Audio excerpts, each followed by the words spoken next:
Another light crowd today. Good afternoon. First off, before we get started, I'd like to bring up Homeland Security Advisor Tom Bossert to tell you about an executive order on cybersecurity that the President just signed. He'll take a few of your questions, and respectfully, I ask that you keep your questions for him on the topic of the executive order. And don't worry, I'll come back and answer all of the rest of your pressing questions as soon as he wraps up. So with that, I'll turn it over to Tom. Thanks. Thank you, Sarah. Thank you very much for your time. A couple of things positive to report today, and the first is that President Trump, about an hour ago, signed an executive order on cybersecurity. And that executive order, among other things, is going to keep his promise that he has made to the American people to keep America safe, including in cyberspace. I'd like to do a few things. I'll promise you that we distribute the executive order, but if I could, I'll preview the executive order for you, walk you through its three primary sections, some of its wave tops, and then take your questions. Among other things, at least as an observation from me, I think the trend is going in the wrong direction in cyberspace, and it's time to stop that trend and reverse it on behalf of the American people. We've seen increasing attacks from allies, adversaries, primarily nation states, but also non-nation state actors, and sitting by and doing nothing is no longer an option. So President Trump's action today is a very heartening one. There are three sections. They're in priority order in a sense. The first priority for the President and for now our federal government is protecting our federal networks. I think it's important to start by explaining that we operate those federal networks on behalf of the American people, and they often contain the American people's information and data. So not defending them is no longer an option. We've seen past hacks and past efforts that have succeeded, and we need to do everything we can to prevent that from happening in the future. So a few things on federal networks. We have practiced one thing and preached another. It's time for us now, and the President today has directed his departments and agencies to implement the NIST framework. It's a risk reduction framework.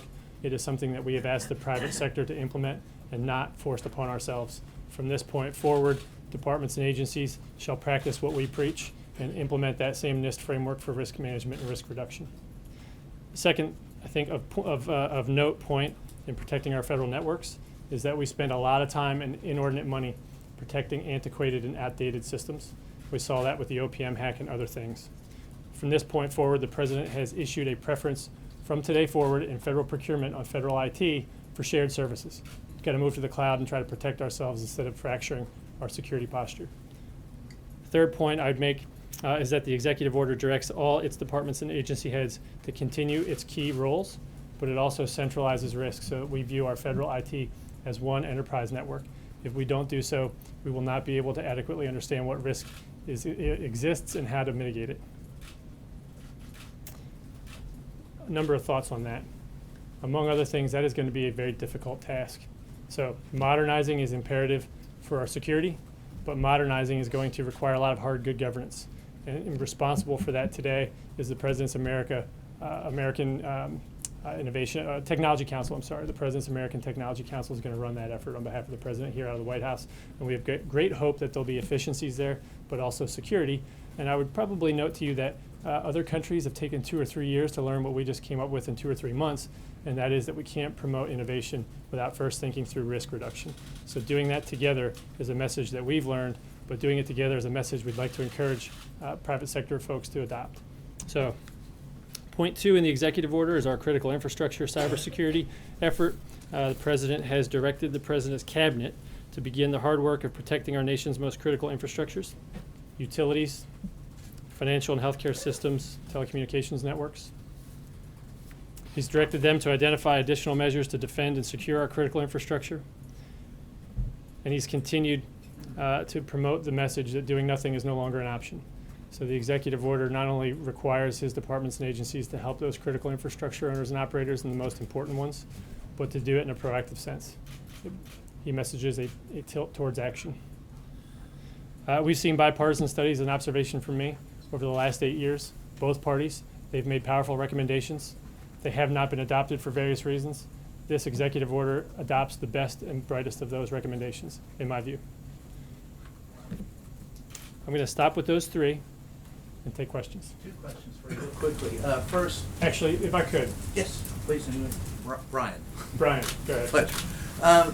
First, was the Russian hack in any way responsible or an impetus for this? Number 2, I've talked to IT people who say putting stuff on the cloud actually can be problematic as far as security. So what additional security measures would you apply to the cloud to make sure that it's not as risky as some of the IT people tell us it would be? Yeah, a couple questions there. So let me say three things first. The third section of the executive order, maybe the one I skipped over here a moment ago, speaks to two halves. It speaks to not only the need to develop the norms in the interoperable open communication system that is the internet. The United States invented the internet, and it's time to maintain our values on it. But it also speaks to a deterrence policy, which has long been overdue. And so the Russians are not our only adversary on the internet, and the Russians are not the only people that operate in a negative way on the internet. The Russians, the Chinese, the Iranians, other nation states are motivated to use cyber capacity and cyber tools to attack our people and our governments and their data. And that's something that we can no longer abide. We need to establish the rules of the road for proper behavior on the internet, but we also then need to deter those who don't want to abide by those rules. So to answer your first question is, no, it wasn't a Russian motivated issue. It was a United States of America motivated issue. And the second question about the cloud and security on the cloud. IT people say if we don't move to shared services, we have 190 agencies that are all trying to develop their own defenses against advanced protection and collection efforts. I don't think that that's a wise approach. There's always going to be risk. And so your question is, are we still at risk? Yes. I'm not here to promote for you that the president has signed an executive order and created a cyber secure world and a Fortress USA. That's not the answer. But if we don't move to secure services and shared services, we're going to be behind the 8 ball for a very long time. Thank you. You're welcome. Yes, sir. You said sitting around doing nothing. Is it your contention that the Obama administration, that was its approach to cybersecurity, sitting around and doing nothing? Question one. Number two, you talked about one enterprise network. Does that mean every system throughout the federal government, under this executive order, the ambition is to make them all the same or protected in the same way? No. So I'll answer them in reverse order if I can. What we need to do is view the federal government as an enterprise, as opposed to just viewing each department and agency as its own enterprise. So the Department of Homeland Security and Secretary Kelly will play a large and leading role in this effort in implementing the President's executive order. Has an enterprise, and their enterprise network covers 340 or so thousand employees and their contractors and so forth.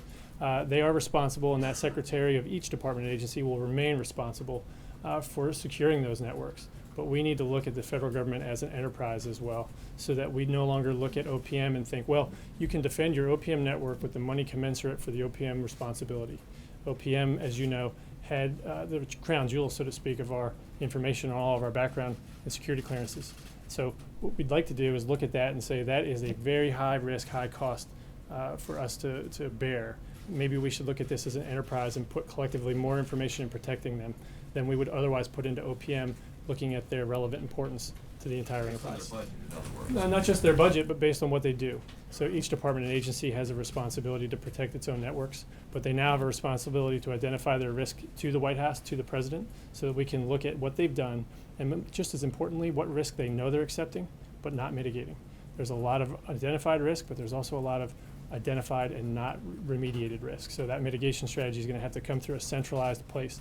We've seen other countries, Israel and others, adopt a centralized view of risk management and risk acceptance decisions. So that's the answer to your question.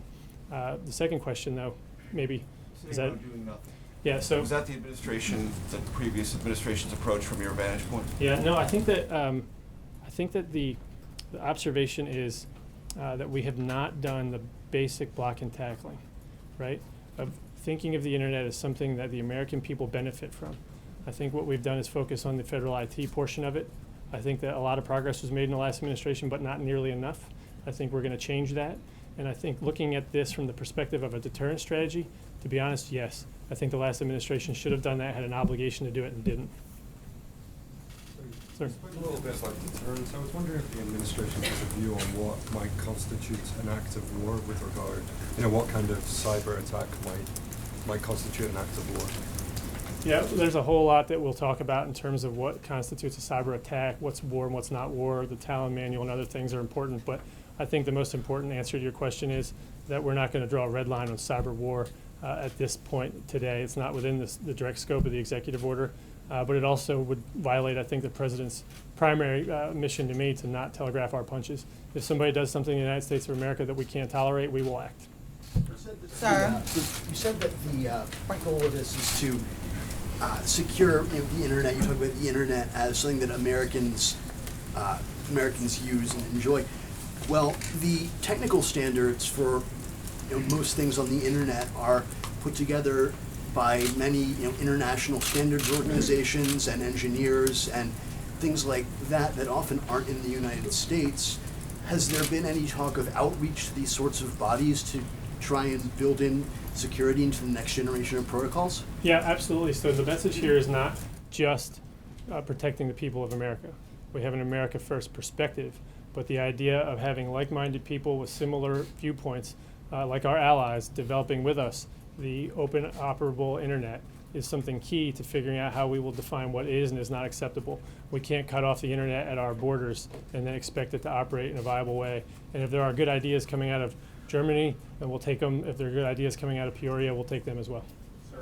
Council, I- you mentioned What the, is you the mentioned the quant- American Technology Council a short time ago. We really Yep. don't have much of an indication if there's any going to be Yep. like significant Silicon Valley or tech leaders who are going to be coming here. We know that there have been reports the president's had a few phone calls with someone like Mark Zuckerberg. Can you enlighten us a bit? Who can we expect to see here coming to the White House next Yep. month? Can we expect to see someone like Mark Zuckerberg working closely with the administration when it comes to that council? Yeah, so let me go backwards a little bit. Instead of telling you who the president did and didn't talk to, I'll probably get that wrong anyway. I'll tell you that there's a lot to be learned from private industry. And among other things, that stuff needs to come into the White House in the appropriate way. And so we talk on a regular basis to leaders, some that are technical leaders, some that are business leaders. My point of calling out the American Technology Council was to point out that they're going to have a leadership role in modernizing our federal IT. And that has a lot of reasons, right? There's efficiencies and cost savings that are beyond just security. So this executive order speaks to the security component of it. And I would direct you then to the American Technology Council and their efforts as you look through and think about those other efficiencies. But, as an example, we've heard numbers that suggest the federal government spends upwards of $40,000 per employee on their IT service costs. And that is so out of line with private industry that Secretary Ross and others would probably have a very easy time buying and making a lot of money off of a company that so poorly invested their dollars. And so I think you'll see that innovation come from that group of leaders and thoughtful people.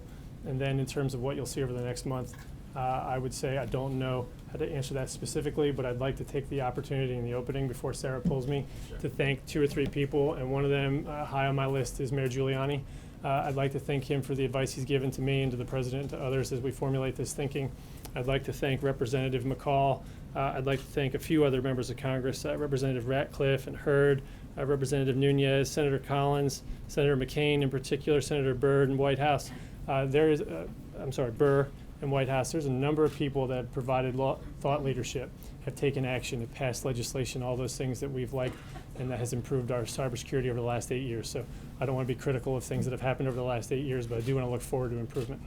As you go forward, sir, Follow-up on could you tell, CrowdStrike. a former Obama administration official who dealt with other countries and other entities in other countries, he said that there were tens of thousands of attempts to hack into government systems daily. Can you quantify, can you confirm or deny that? No. No. The answer for no is that we see that happen, and we then start getting into a numbers game. And what I think would be a better argument right now, not to cut off that question, it's a reasonable one, but the better answer here is for us to figure out how we can provide a better collective defense of our federal IT and those networks and data that we operate. If we do it based on an individual attack basis, we're probably looking at it in the wrong way. So was this person correct when they said from entities from around the Yeah. world? I would daily? say it this way without numbers. The trend line is going in the wrong direction. We see additional attacks, additional numbers, additional volume, and occasionally additional successes that trouble us. And that's the best way I can quantify that for you today. Yeah, you're welcome. Thank you, Mark. You want to pull me off?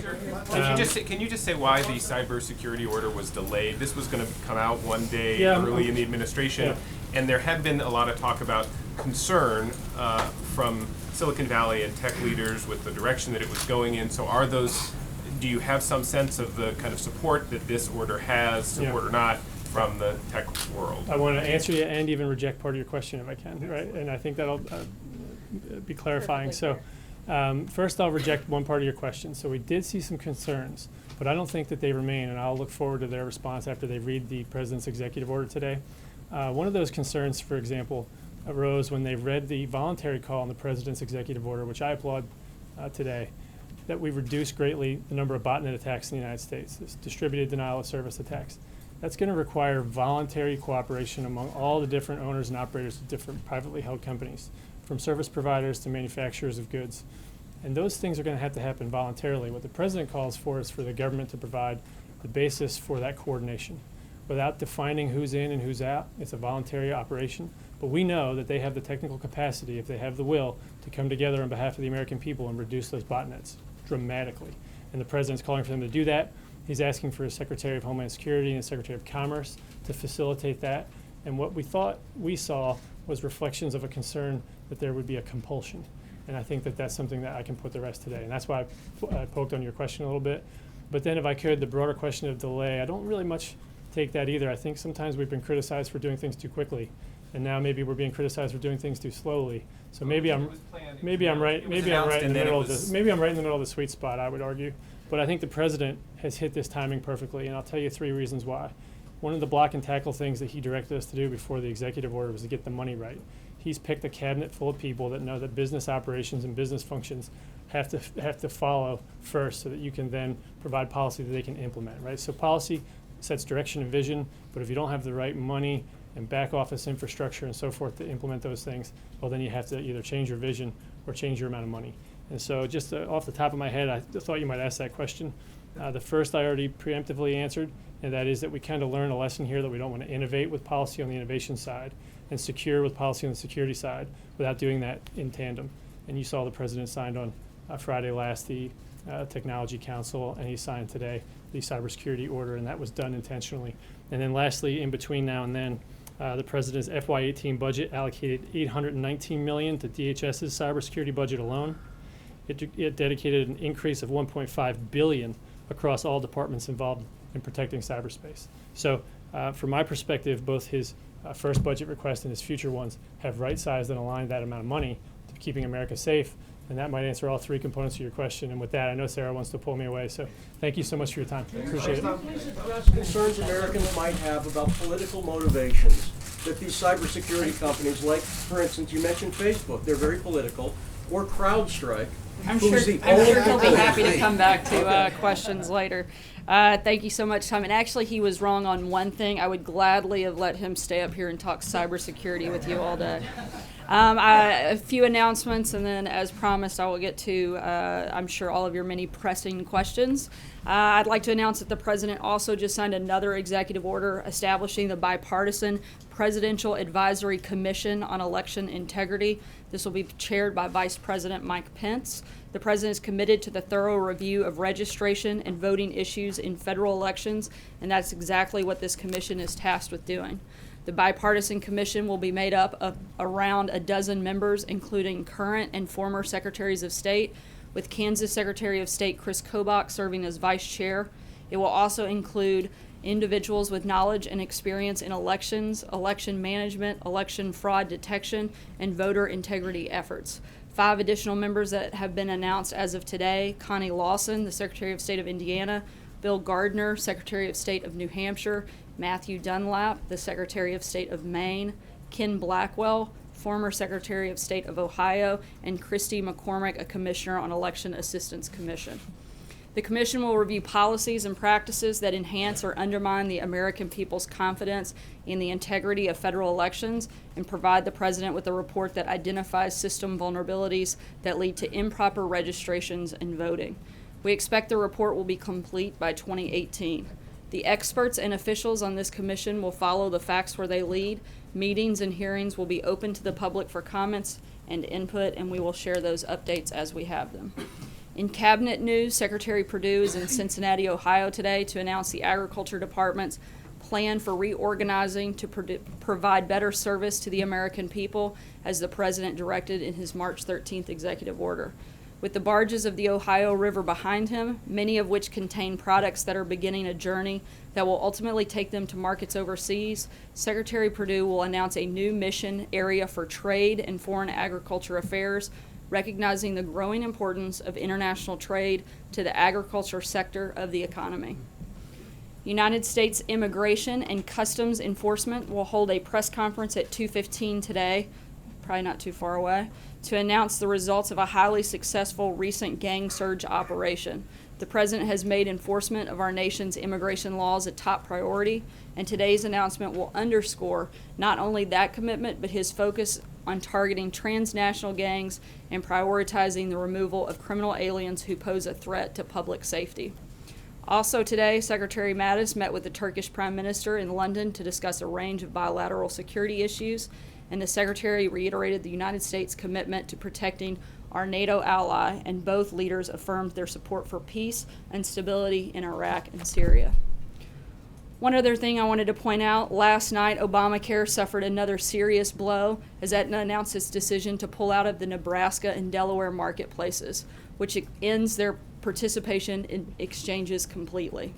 They've sustained hundreds of millions of dollars over the last several years and is projected to lose more than $200 million in 2017. The company attributes those losses to structural issues within the exchanges, quote, that have led to co-op failures and carrier exits and subsequent risk pool deterioration, end quote. This latest news adds to the mountain of evidence that Obamacare has completely failed the American people and reinforces why there is no time to waste in repealing and replacing this law before it takes our entire healthcare system down with it. Finally, I know we sent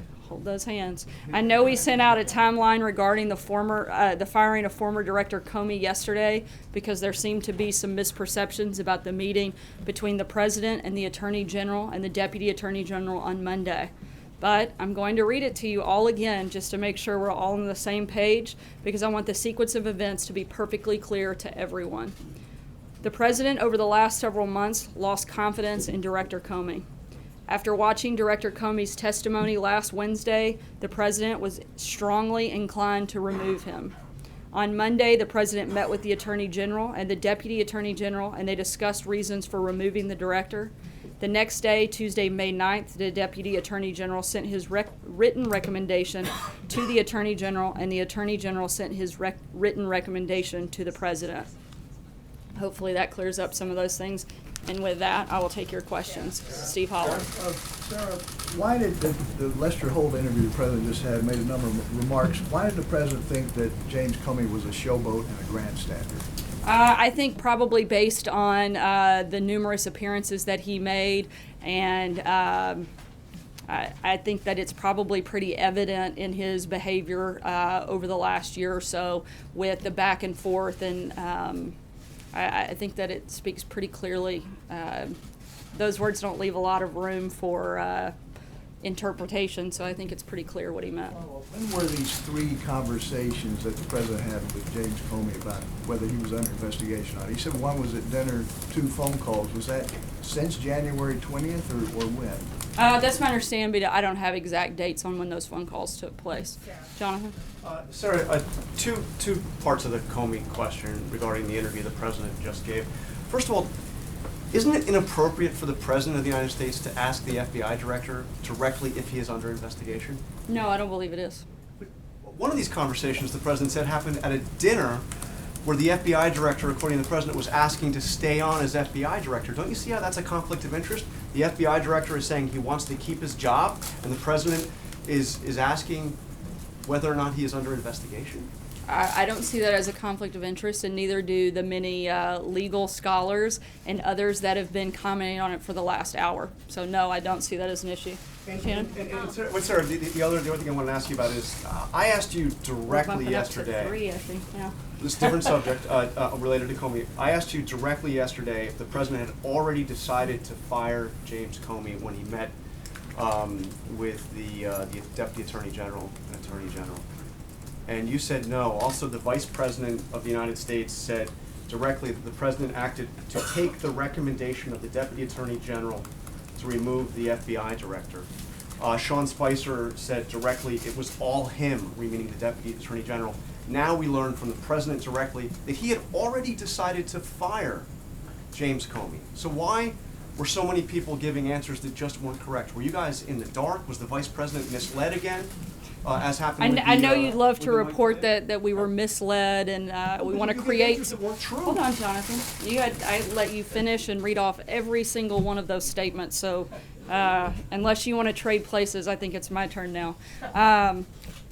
I think it's pretty simple. I hadn't had a chance to have the conversation directly with the president to say. I'd had several conversations with him, but I didn't ask that question directly. Had you already made that decision? I went off of the information that I had when I answered your question. I've since had the conversation with him right before I walked on today, and he laid it out very clearly. He had already made that decision. He'd been thinking about it for months, which I did say yesterday and have said many times since. And Wednesday, I think, was the final straw that pushed him, and the recommendation that he got from the Deputy Attorney General just further solidified his decision. And again, I think reaffirmed that he made the right one. But was the vice president in the dark too? This is important. Was the vice president in the dark too?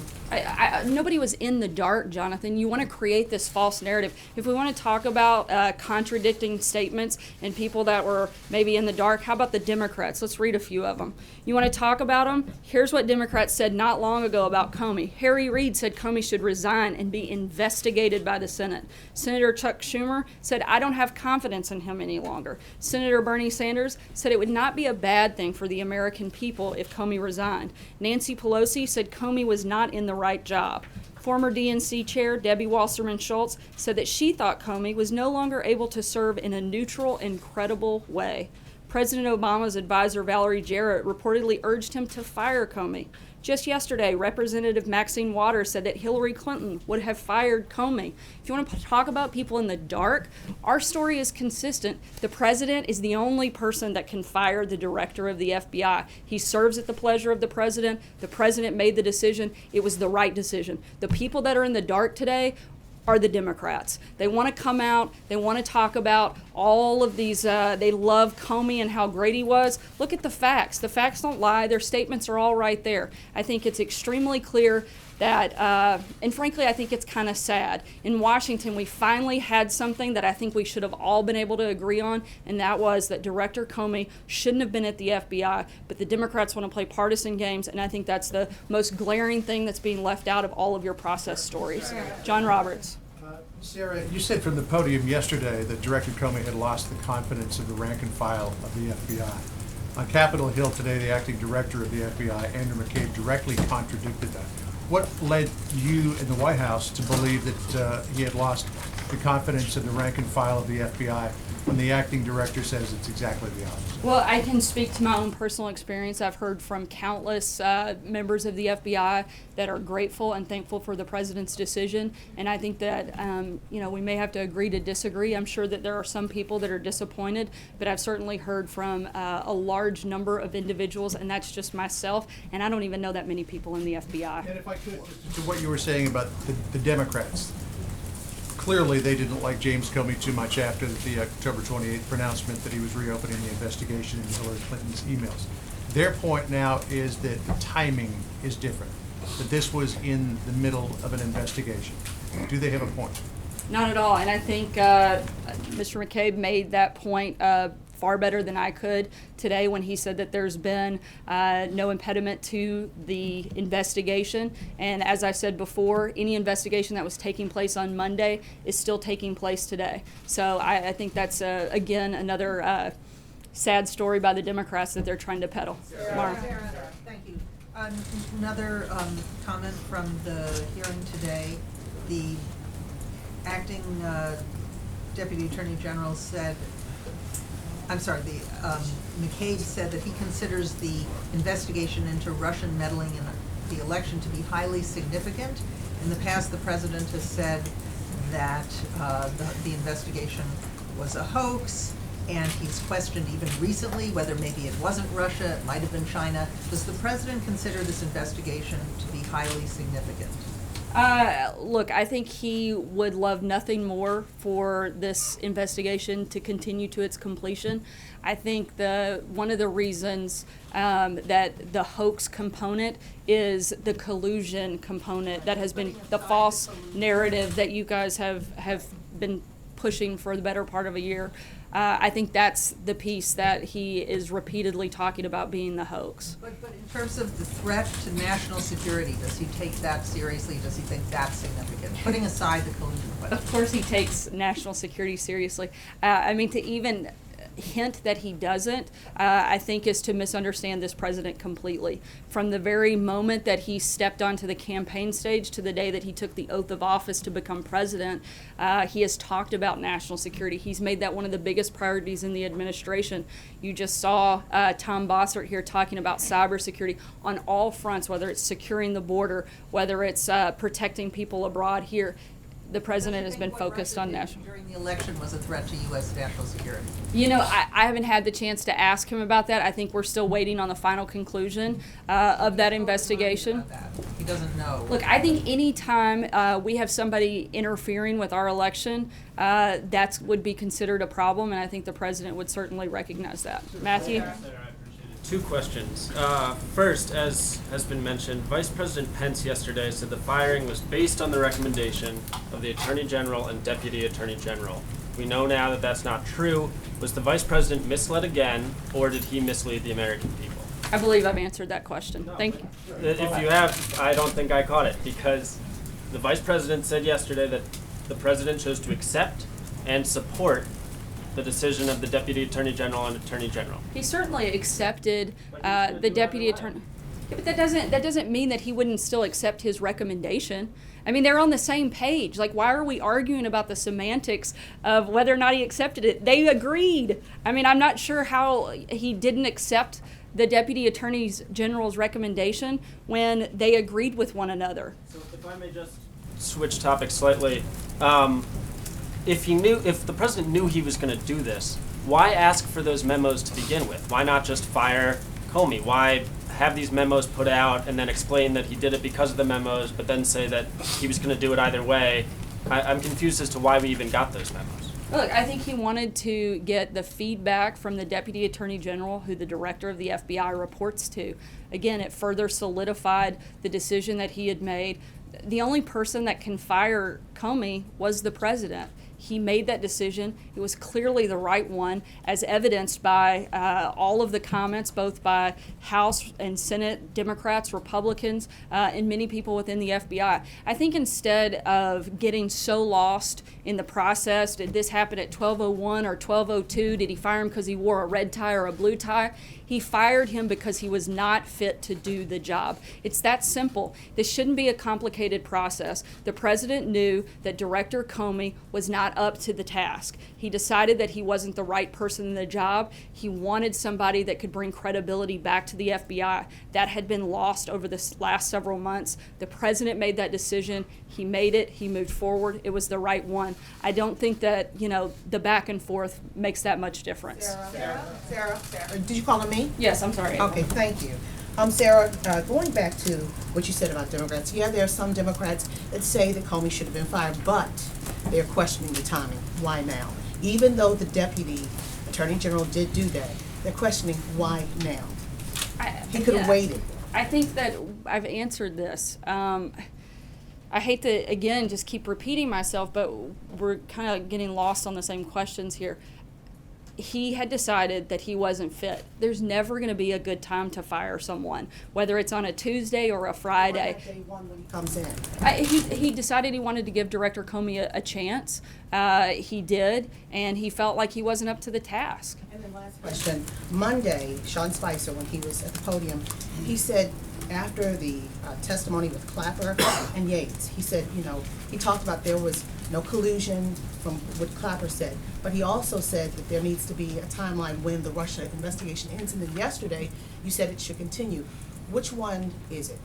Should it continue or should it end? Because Spicer said the president wanted it to end Monday, and now yesterday you said it should continue. I mean, I'm just trying to find out which one it is. I've said that we want it to come to its completion. We want it to continue until it is finished, which we would like to happen soon, so that we can focus on the things that we think most Americans, frankly, care a whole lot more about. I think the people in this room are obsessed with this story a lot more than the people that we talk to and we hear from every day. We'd like to be focused on the problems that they have. That's the point, is we'd love for this to be completed, but we also want it to be completed with integrity. And I think that was one of the other reasons, frankly, that I think that the decision the president made was the right one, because I think it adds credibility and integrity back to the FBI, where a lot of people, frankly, were questioning it. Sarah. Go ahead, Sue. We now know the president president fired the FBI director with more than 6 years left on his 10-year term because he was a showboat, a grandstander.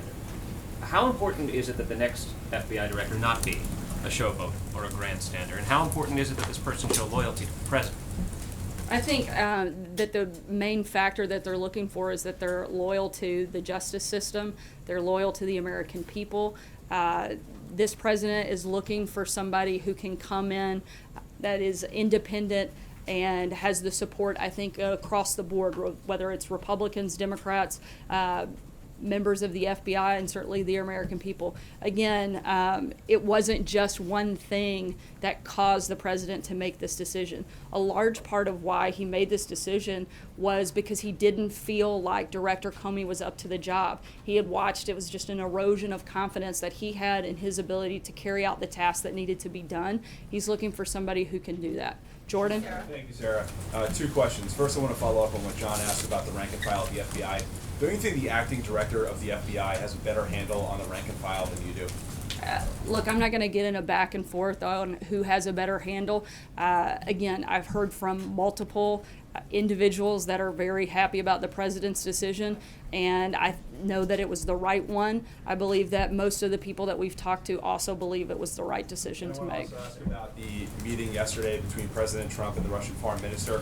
Can you walk us through how a photographer from either a Russian state news outlet or the Russian government got into that meeting and got those photographs out? Yeah, the same way that they would whoever the president was meeting with when it comes to a foreign minister or a head of state. Both individuals have official photographers in the room. We had an official photographer in the room, as did they. Usually, media, independent media from the U.S. is typically invited into those meetings. Why didn't that happen in this case? It varies, actually, not always, particularly sometimes the protocol when it is not the head of state and prior to the president meeting with the head of state, that wouldn't always take place. So again, proper protocol was followed in this procedure. Sarah. Has the president been questioned by the FBI with regard to their investigation into Russian interference in the election? Not that I'm aware of. Does he expect to be? I haven't had a chance to ask him that question, so I don't know. I'm not going to guess on what he may expect. Major? So, at the Justice Department, there's a general protocol that discourages conversations with the President of the United States by the FBI director about anything that might involve the President. That's a general aspect of the protocol that's usually fired to ensure that there is no confusion about political interference or any kind, or even the impression or the appearance of political influence on the FBI. That's the standard procedure. You just said here it was appropriate for the President of the United States to ask whether or not he was under investigation. Why is it appropriate if that's not consistent with the guidelines at the Justice Department to avoid that very encounter? We've talked to several legal scholars have weighed in on this and said that there was nothing wrong with the president asking that question. The Justice Department should change its protocol. I haven't seen their protocol. I'm only speaking to the information that I have at this point. No, it's not what I think. I mean, look at the people that followed up the interview. There were multiple attorneys that came on after and specifically stated that it was not inappropriate and it wasn't wrong for the president to do so. So, again, I can only base it off. I'm not an attorney. I don't even play one on TV. But what I can tell you is what I've heard from legal minds and people that actually are attorneys, and that's their opinion. So I have to trust the justice system on that fact, too. Would you say, based on the experience that you and Sean and this communications office had Tuesday and Wednesday, that you were given all of the best information to relay to the American public through us, and your job is to relay that information to the American public, we're only intermediaries, about what happened with this firing and the rationale for it? Intermediaries. You seem to take a much more proactive approach most of the time, but I'll go with intermediaries for today. Look, I think we were absolutely given the information that we could have at that time. It was a quick-moving process. We took the information we had as best we have it and got it out to the American people as quickly as we could. And would you say that that information was accurate then or is more accurate now? I would say that after having a conversation with the president, you don't get much more accurate than that. And so by that standard, should reporters and the country essentially wait for a pronouncement from the president before believing that which is stated on his behalf by the White House communications staff?